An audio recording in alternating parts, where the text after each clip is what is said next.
అధిక దిగుబడులు సాధించాలంటే మన భూముల్లో సేంద్రియ కర్బనం 2.5% ఉండాలి.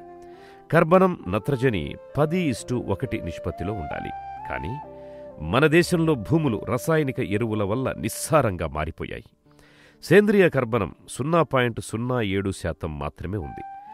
భూమిలో సేంద్రియ కర్బనాన్ని పెంచుకునే కొద్దీ పంటల దిగుబడి పెరుగుతుంది.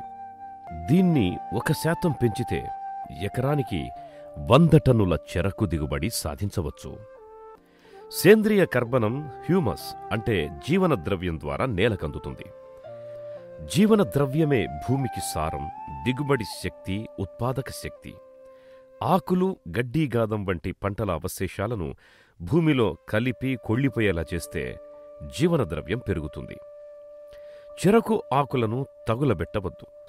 చెరకు ఆకును పొలంలో వరుసల మధ్య ఖాళీలో వేస్తేనే మట్టిలో జీవనద్రవ్యం తయారవుతుంది. ఆచ్ఛాదన వేయకపోతే జీవనద్రవ్యం తయారు కాదు. ఇది నేను చేసే వ్యవసాయంలో చెరుకు ఒకటండి.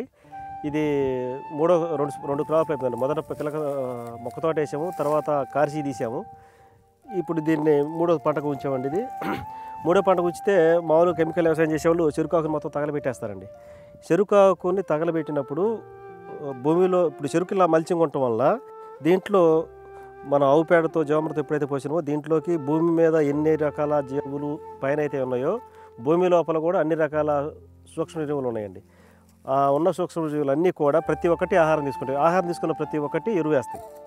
అది మొక్కకు అవసరం. అదే మల్చింగ్ లేకుండా చెరుకాకును తగలబెట్టేస్తే ఆ ఉన్న జీవులకి నివాసం ఉండదు. నివాసం లేక అవి చనిపోతాయి.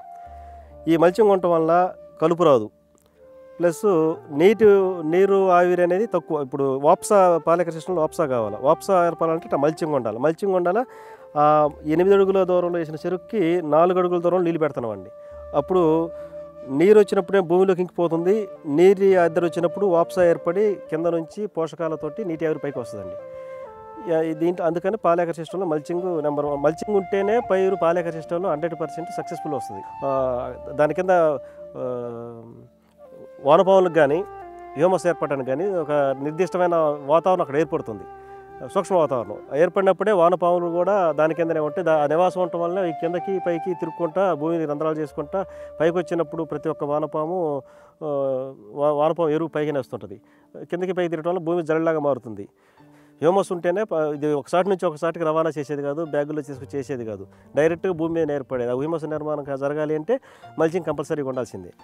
హ్యూమస్ ఎంత బాగా ఏర్పడితే అంత దిగుబడులు వస్తాయి, పంటలు బాగా పడతాయి. హ్యూమస్తో పెరిగిన మొక్కకి ఎలాంటి జబ్బులు రావు. అయితే ఈ జీవన ద్రవ్యం తయారు కావడంలో దేశవాళీ ఆవు కీలకమైన పాత్ర పోషిస్తుంది. నాటు ఆవు పేడలో కోటానుకోట్ల మేలు చేసే సూక్ష్మజీవులున్నాయి.